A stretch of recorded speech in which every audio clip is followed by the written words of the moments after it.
Hi, I'm Luke. Welcome to Carson's Nurseries. This is How To Friday, how to pick a tree, whether it's fruiting, ornamental, or a deciduous shade tree.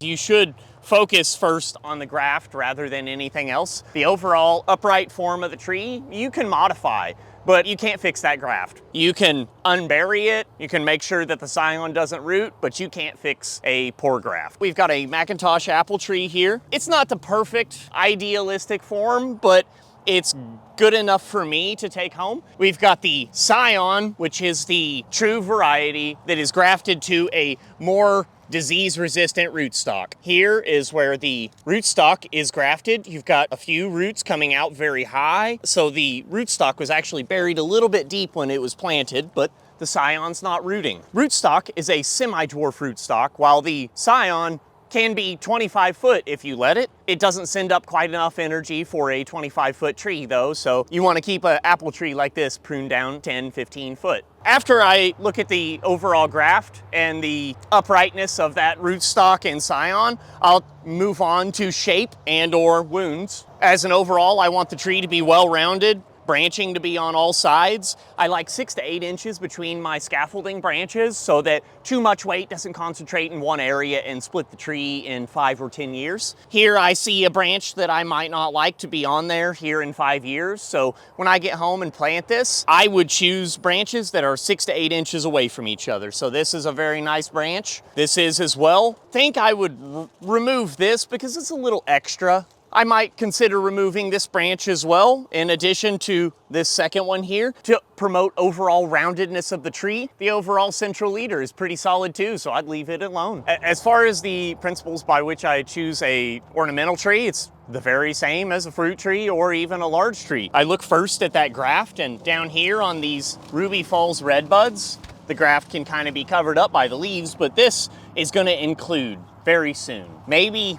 next growing season. So that tree is going to compartmentalize and that's going to grow over. While some of these are going to have a little bit more ugly of a graft that maybe takes 2 or 3 growing seasons to include and to grow over. I usually would like the first season to be it for it, and I don't have to worry about a wound in the future. Then I look at the shape of the tree and how well it's grown. Following the same principles as the small ornamental trees and fruit trees, we look first at the graft health as an overall. This is going to be a 75-foot tree. It's going to be growing for the better part of a century. So when I'm looking at the graft, it doesn't have to be as clean as what I like in a fruit tree that's going to max out at about 15 foot. Most anything that lives is going to predate on the fruit. I look towards this and I know something like this is going to heal over within a couple years. There's not really going to be any perfect without slight defect grafts in a large tree because they do heal over very well, very efficiently. When we look through and see these large sugar maples next to these small ones, the small ones have almost calloused over already. They've got a very small section of their graft that is almost healed over. Within 2 years, that's going to be dang near perfect. But on a 35-foot tree,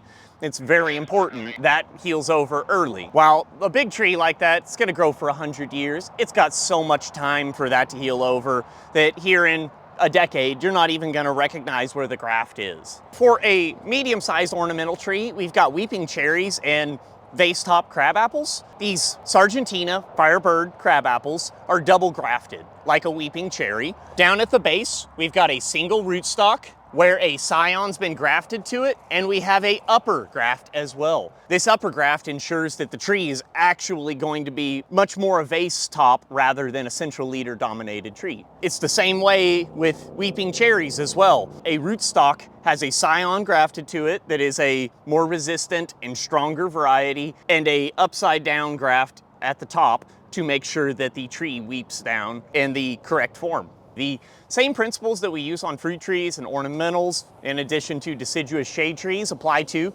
Japanese maples as well. Here we've got a Tamukayama that is grafted to the original Japanese maple, or the green Japanese maple. This base is the original Japanese maple, and we look at the graft. Healed over very well. It's got no visible wounds around that graft, so as an overall, I look at the shape of the tree following the health of the graft. I really like that tree, very well shaped. Not gonna struggle for weight on that graft. I mean, I don't have to worry that in 5 years when the tree's 10 foot taller or 5 foot taller that it's gonna weigh too much for a poor graft's health. All the Japanese maples that we have, except for the original green Japanese maple, are grafted. That tall fella is actually a seedling, and we've got a few of them, but all Japanese maples are grafted in differing fashions. We've got low grafts on like the Orange Flame and Siryu, but the high grafts on the weeping varieties tend to be a little more successful.